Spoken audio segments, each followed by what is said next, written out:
Welcome back to Morning Joy, where truth matters. I'm your host, Keith Downey, and incredibly excited here to bring on our next guest. He's been highlighted on EWTN's Catholic Sphere.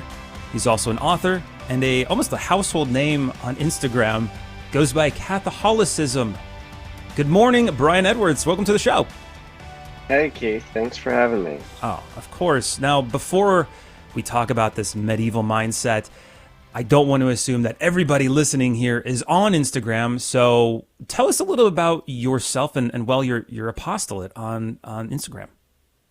Yeah, so I'm a Catholic convert from Birmingham, Alabama.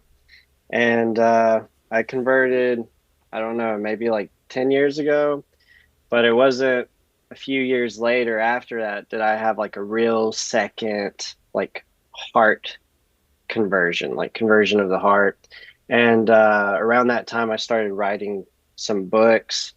And my dad, he's very active online with Catholic apologetics. And he convinced me to start a meme page.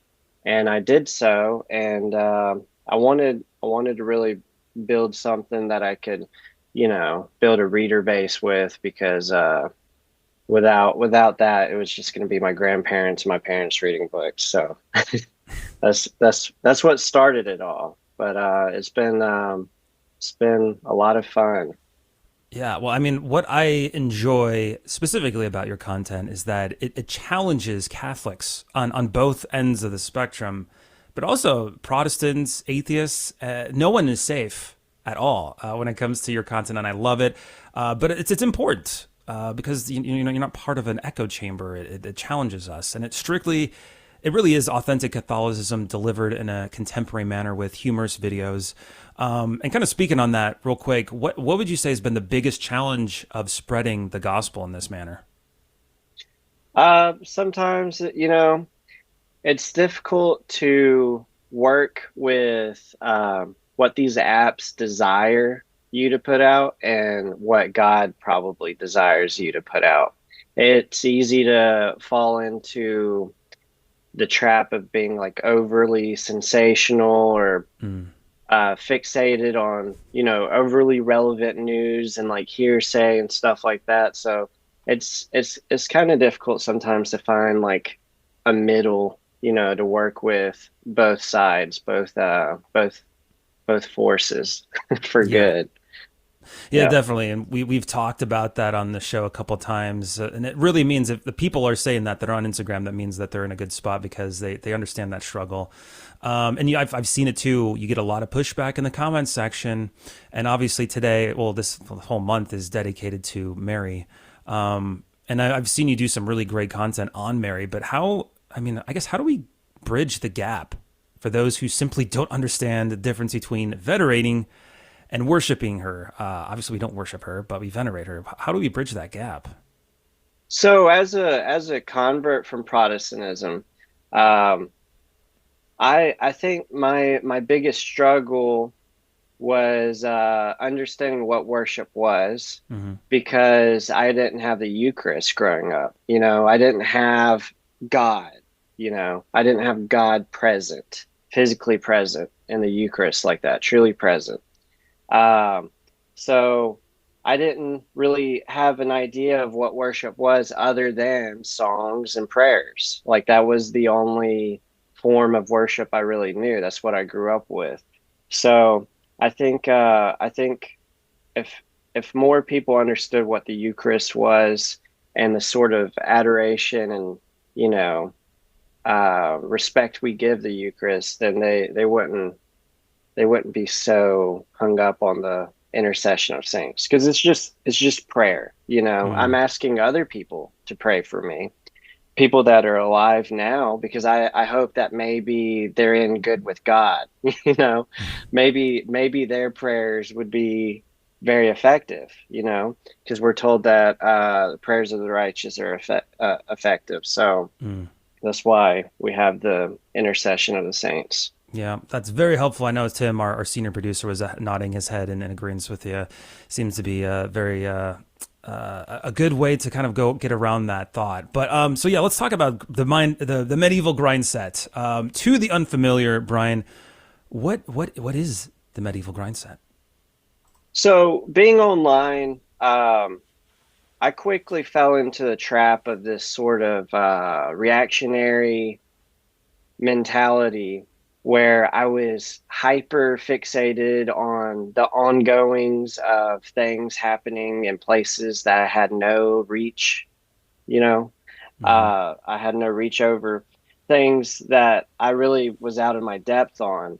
And there's a lot of these there's a lot of these things happening all the time, and sometimes they're not even happening. Sometimes it's just the news making things up, or the news has bad information, or somebody's trying to sell a book or something, and they need this to be true, so they sell it to you. They sell that idea to you, and then you get just caught in this trap.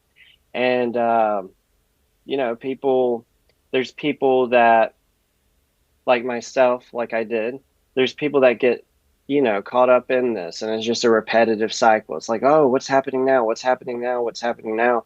And it takes a lot of energy.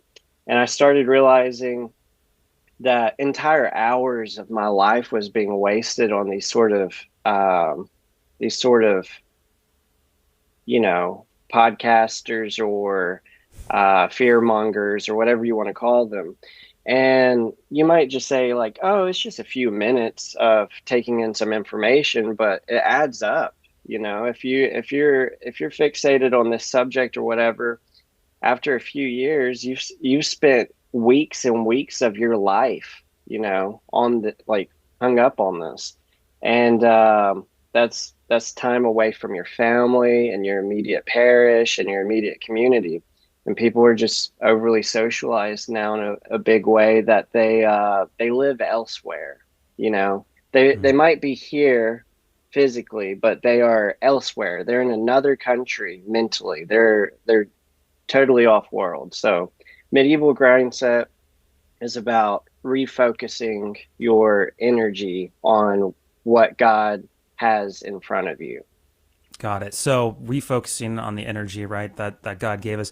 What are some ways that we, the listeners as well, whether they're Catholic, non-Catholic, Christian, that we can implement this kind of mindset? I'm sorry, could you repeat that? Yeah. What are some ways that we can implement this mindset, this medieval grind set? Right. So there's a few things that I've sort of established with it.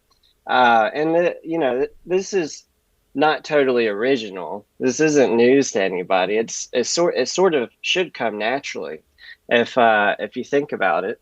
But just making sure you focus on your family, your relatives, your elderly, and being present minded, not being like glued to your phone or glued to the news when your kid's trying to play ball with you. Focusing on your parish. People are so interested in what's happening in some parish out in, some, California or Germany or whatever, but they don't know what's happening in their own parish. They're not helping their own parish. They're not contributing to the needs of their parish, helping your community, your town, your city. It is good to have an idea of what's happening around the world, sure, but there's a lot of hungry people right under your nose. And your work, finally, what you do for a living, what God's given you, not to neglect people that uh, need your services. Hmm. Yeah, and in some ways, living in this mindset, I think it will help develop living joyfully because you're not constantly Mhm. being bombarded by the negativity in the news. Like you said, it's just almost if we can't detach ourselves from it, how can we expect to not only open ourselves to listen to God, but also be present to our family?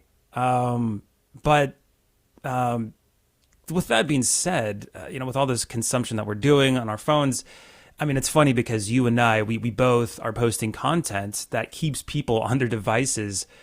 And we might not have time to go through this. We might have to talk about this more on the after show clubhouse. But how do you work through knowing that and sharing things that might be topical in the news cycle? It definitely is counterintuitive sometimes, I know. And I often lose followers and people because they do get offline or whatever. Mm-hmm. But I think moderation is definitely always key. It's okay to have a little bit of the internet for sure. Yeah, absolutely. Like you said, it's good to know what's happening around. I always like to say like a 30-mile radius. Very important to know what's happening in your local area, without a doubt. But Brian, obviously, Instagram is a great place to follow you. Catholicism. Is there anywhere else that we can see or follow you, and maybe your books? I've got some stuff on YouTube under the same name, Catholicism, and I've also written two books, The Shriving Place and Stork Sowing Season. And I mean, you could Google those and get them from any store that has them. But yeah, that's Awesome. about it. No, well, thank you so much for sharing that. It's a very important topic, this medieval grind set, because of how much information is being thrown at us on a daily basis. We weren't made to receive this much information. So going back to that medieval mindset, that grind set, really will help us. We'll be better Catholics at the end of the day. So my goodness, thank you so much, Brian, for joining us this morning. And stay hanging there, Brian, because we're going to take this conversation over into our after show clubhouse with it. If you're brand new to this after show clubhouse idea, it's like the radio show, but a little bit more relaxed, and we get to interact with you on social media. What that means, you have to go to YouTube or Facebook. So just search Morning Joy Show, or also on YouTube, GRN Online, because they produce our show here. But that means that it's the end of our radio show. So if you're parting ways, if you're going to be listening to Mass, Holy Mass coming up next, please pray for us. Please. We ask for all your prayers. Any of the prayers we can get, the more the merrier. Otherwise, we look forward to joining you on the After Show Clubhouse. So like I said, we extend the conversation, interact with you, and have a little fun with it. So if we are parting ways right now, we thank you so much for joining us on Morning Joy, where truth matters. Have a blessed day, and of course, per usual, make it a joyful day and make it a joyful weekend. We'll see you bright and early Monday morning. God bless. This has been Morning Joy, where truth matters, hosted by Keith Downey. Take some joy with you today. Visit grnonline.com/joy to listen again, share a segment, or answer the question of the day. That's grnonline.com/joy.